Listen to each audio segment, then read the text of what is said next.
Bismillah ar-Rahman ar-Rahim. Alhamdulillahi Rabbil Alameen. Wa salatu wa salam ala ashraful anbiya'i wal mursaleen wa ala alihi wa ashabihi ajma'in wa man tabi'ahum bi ihsan ila yawmiddin. A'udhu billahi minash shaitanir rajim. Bismillah ar-Rahman ar-Rahim. Laqad kana lakum fi rasulillahi uswatun hasana liman kana yarju Allahi wal yawmil akhir wa dhakara Allaha kaseera. Bismillah ar-Rahman ar-Rahim. Rabbi shrah li sadri wa yassir li amri wahlul 'uqdatan min lisani yafqahu qawli. Alhamdulillah, brothers and sisters, we have seen that Rasulullah sallallahu alaihi wasallam has finally arrived in the Medina and he has started his Madani life. Rasulullah sallallahu alaihi wasallam has started the process of re-engineering the entire society in the Medina, and how Rasulullah sallallahu alaihi wasallam actually did the entire society, wanted to make all the Muslims to live together at one particular point, at one place, so that they all can actually form a great society which honors every human being, men and women, children and elders, and everybody are honored on the side of Allah subhanahu wa ta'ala.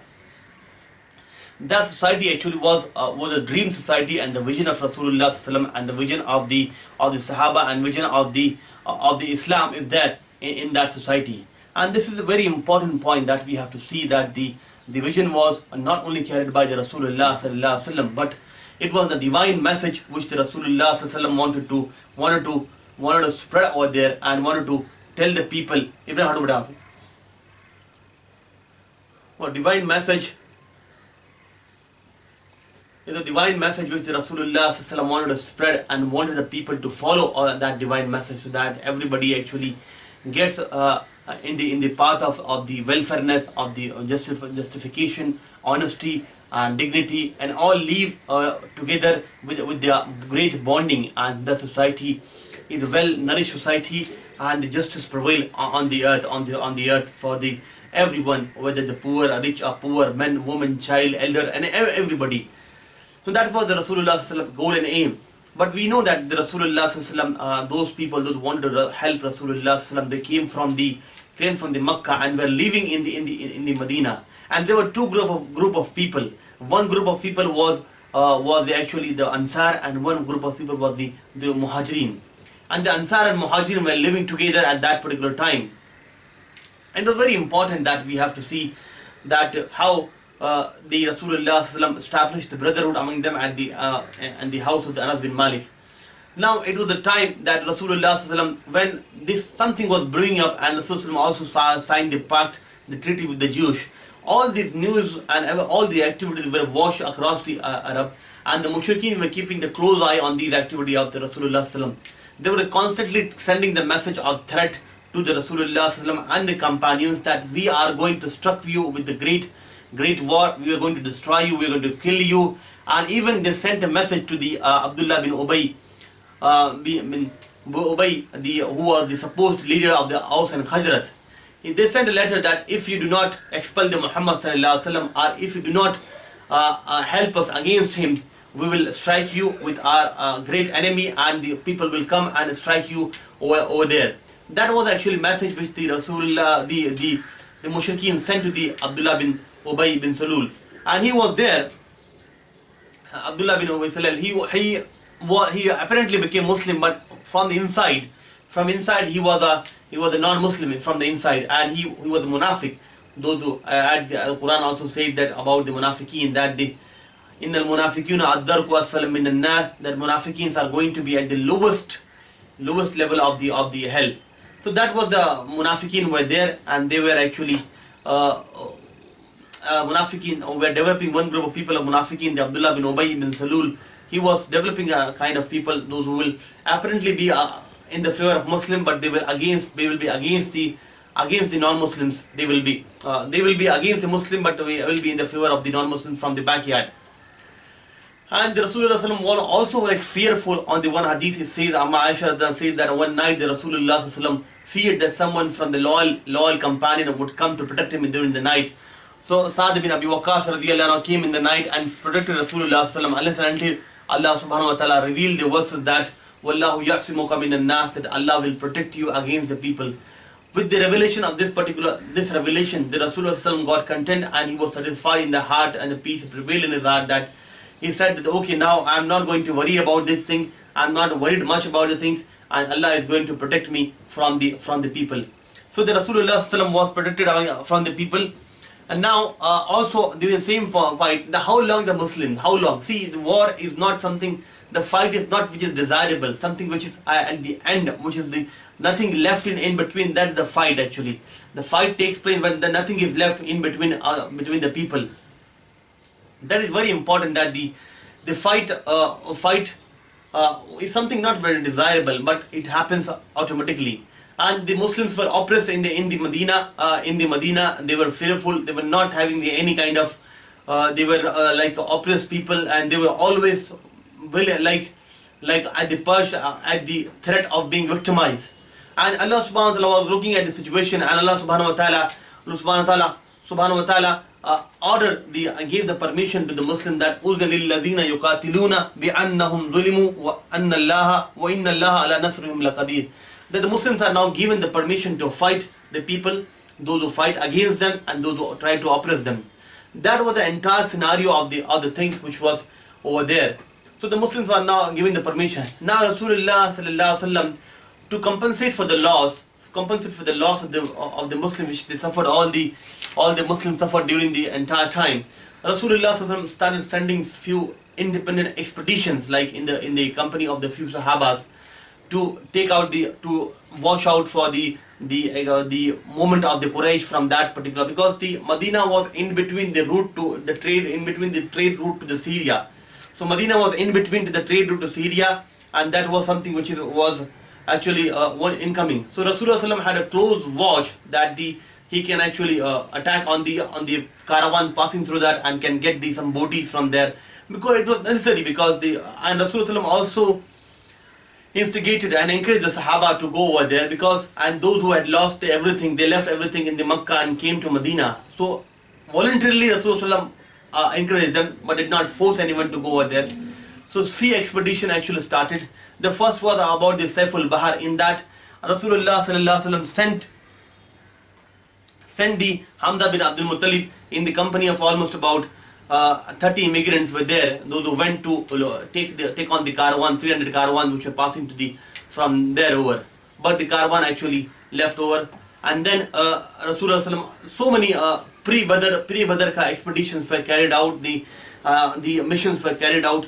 One of the missions was also that happened during the second year of the Hijrah, in the month of Jamadil Awwal, that is called as the invasion of Dil Ushaira. Dil Ushaira was in that Rasulullah sallallahu himself participated.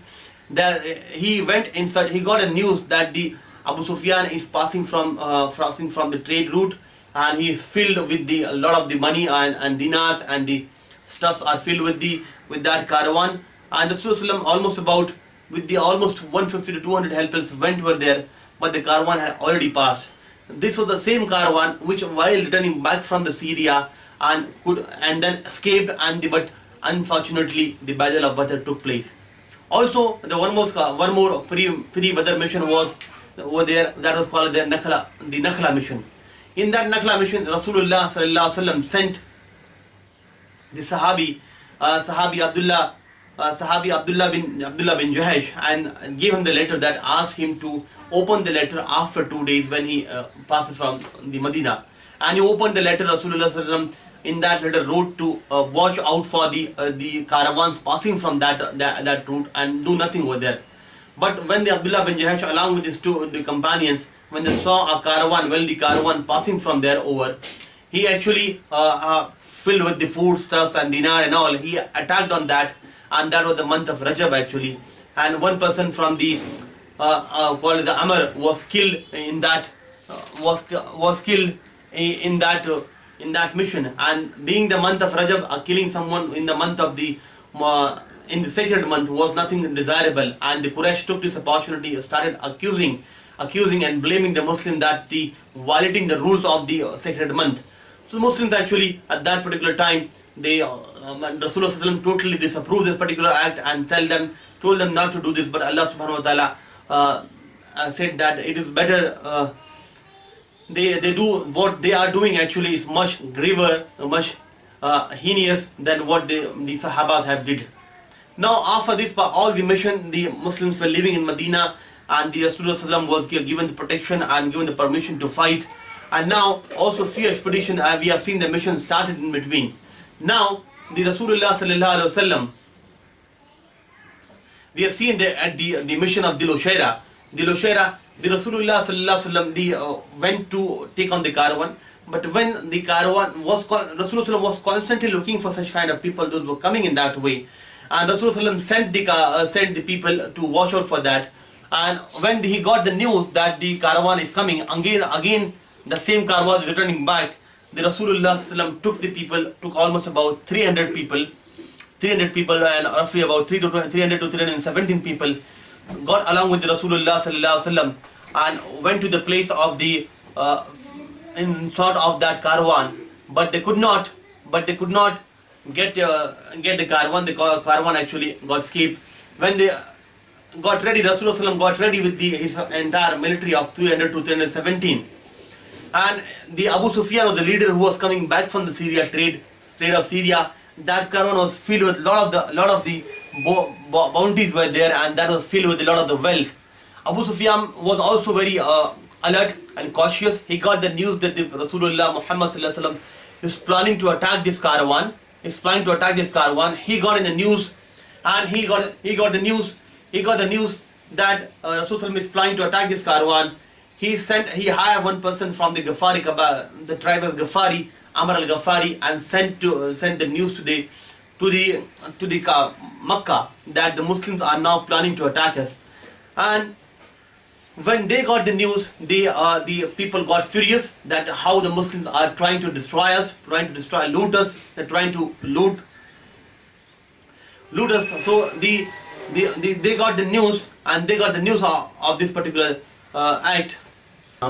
He sent a news by having one of the person hiring one of the person from Ghafari tribe. He went to Makkah and stood in the Kaaba, near the Kaaba, and cut the nose and ear of his camel, and tore off his shirts from the front and the back, and started crying that the Muhammad is preparing to put assault on that.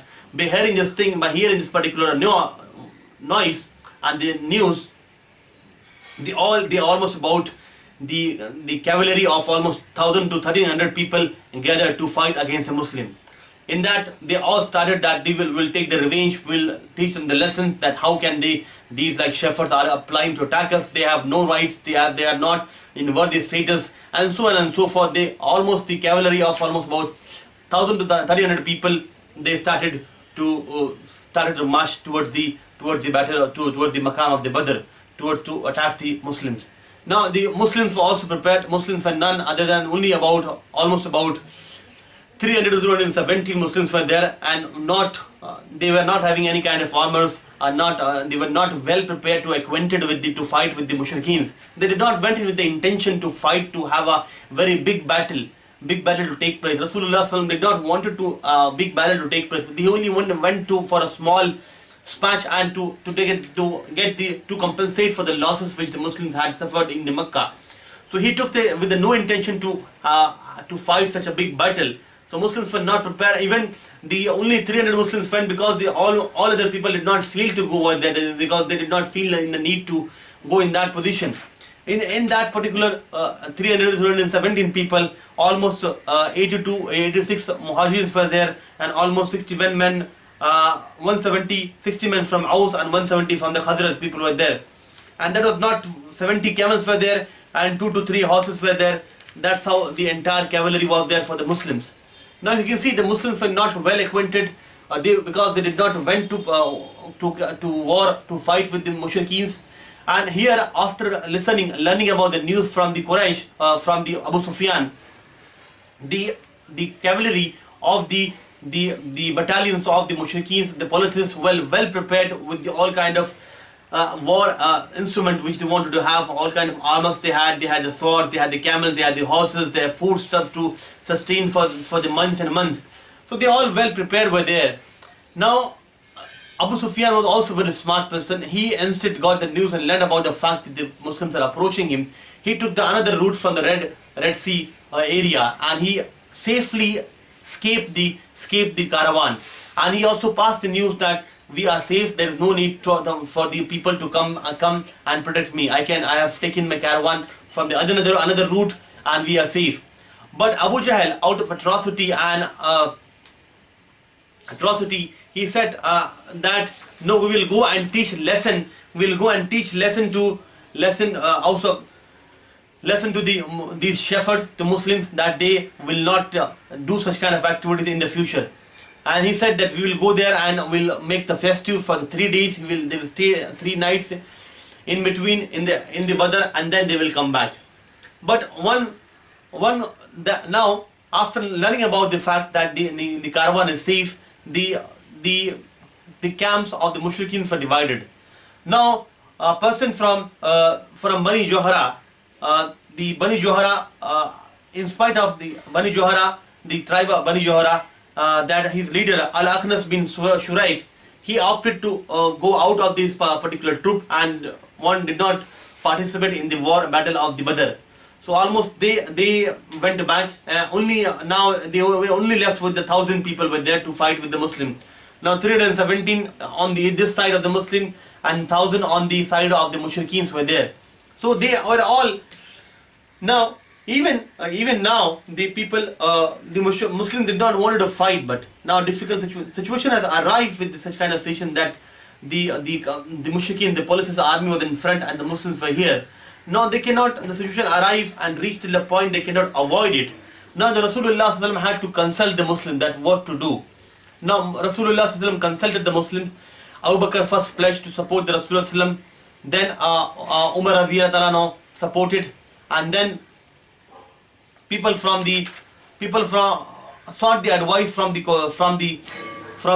Ansar and Muhajirin. Then Sa'd bin Mu'adh radiyallahu anhu, he stood up and said that we have believed on you, we have full faith in your message, you are truthful, we will definitely support you, and we are not like the people, those of the Ahl Kitab, that those who said, oh Prophet, go, you and your Lord fight with the people, izhib anta wa rabbuka faqatila inna hauna qaidun. We are not among those people, rather we are inna ma'akuma muqatilun. We are with both of you. Inna ma'akuma, we are with both of you to fight with the people, those who will fight against you.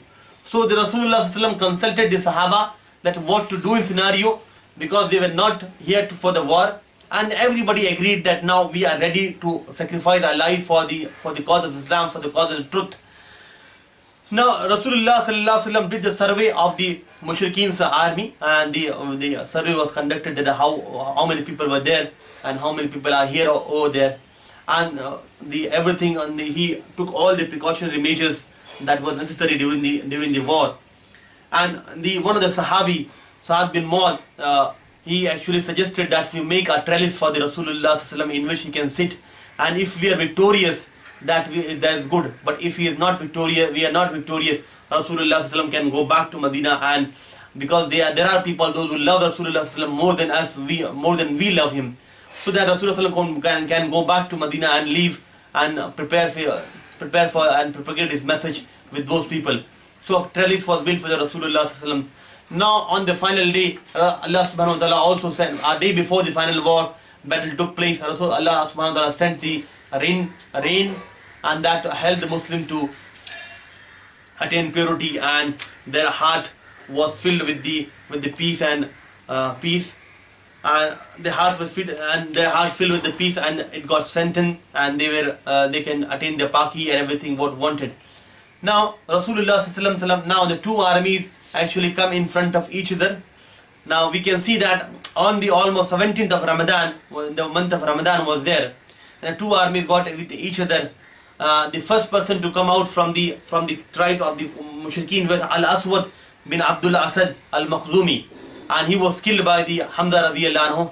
Then Abdullah bin Rawaha was sent, but and from that side 3 people came. The Utbah bin came, and his son, and his brother, his son Al-Walid, and his brother Shaiba came. The 3 people again.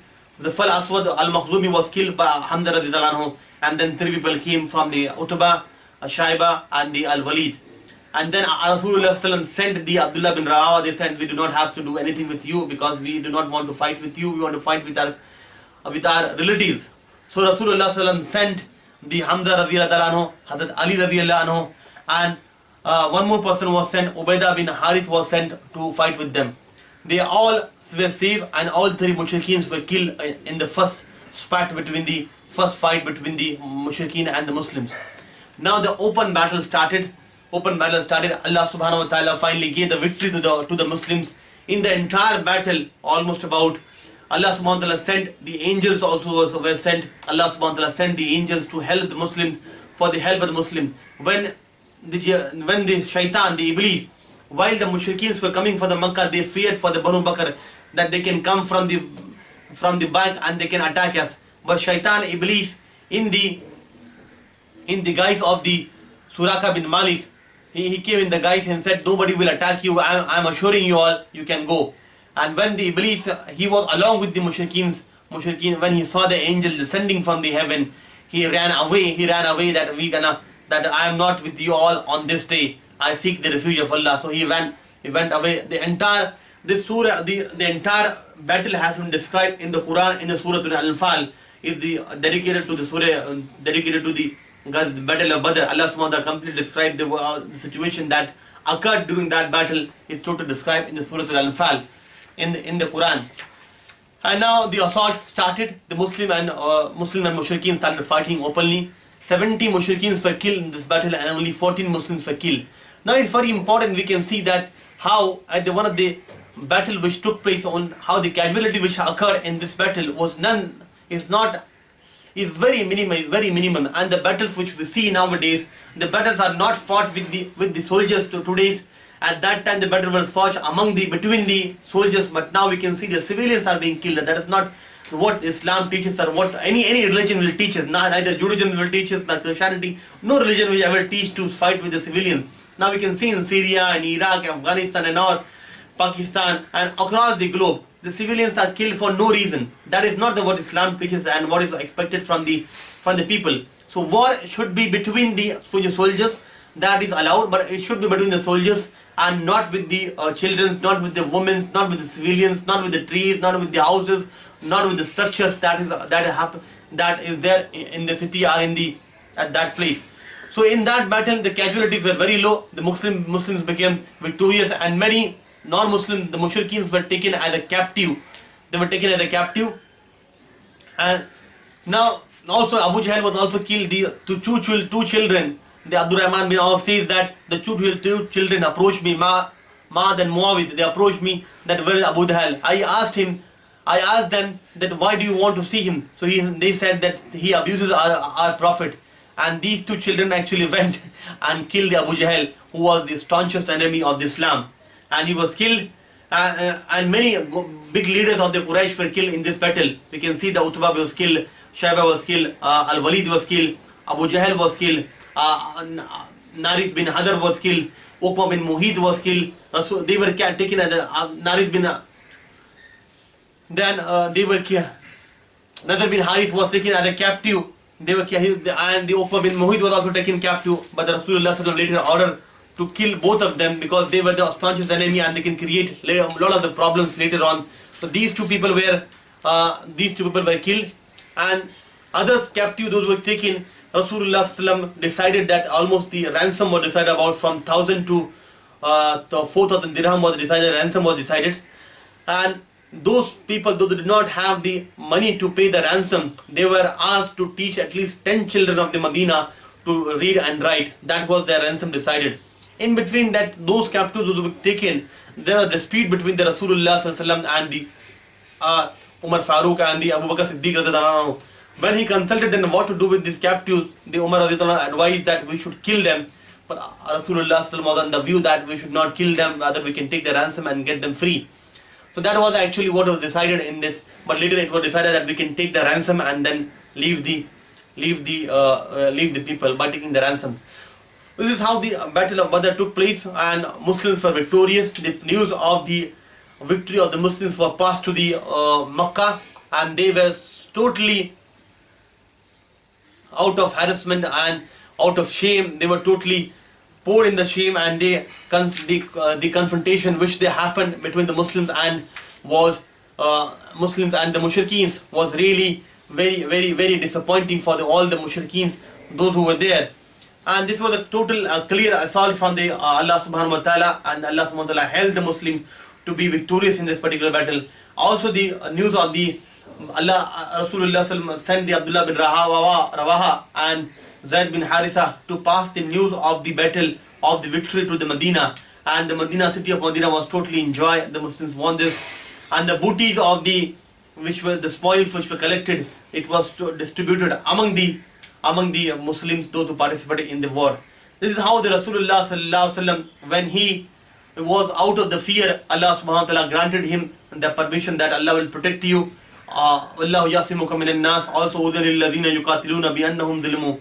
Allah subhanahu wa ta'ala granted the permission to war. Rasulullah sallallahu alaihi wasallam started little bit expeditions, and finally met in the battle of the Badr. He did not want to do battle of Badr, but it happened by the will of Allah subhanahu wa ta'ala, and only 317 Muslims were there as compared to 1,000 non-Muslims which were present at that time. And Rasulullah sallam and the Muslims were granted the victory. 70 non-Muslims were killed, and almost about 14 Muslims were killed.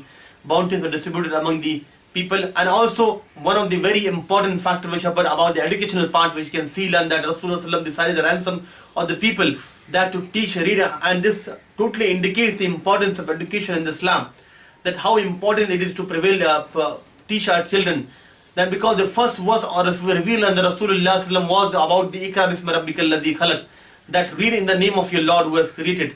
So importance of the education can again be reflected, very well reflected, and can be taken out from this particular incident which happened in the battle of Badr, and the people were taken. The captives were asked to teach at least 10 children of the Makkah and Medina to read and write. That's how the battle ended, and Muslims were victorious. Allah subhanahu wa ta'ala granted the victory to the Muslims. And this was during the month of Ramadan, second Hijri month of Ramadan. Muslims celebrated their first Eid on this day, after this victory, and that was marked the beginning of the new era, new era in the history of the Islamic calendar and Islamic history. Alhamdulillah, we hope you inshallah enjoyed. Inshallah we will see the further course of the action in the Medina, what happened with the Rasulullah sallam and his companions. By then inshallah I take a grant, take a leave, and inshallah we'll see you in the next lecture. Jazakumullahu khairan wa ahsanul jaza. Assalamu alaikum wa rahmatullahi wa barakatuh.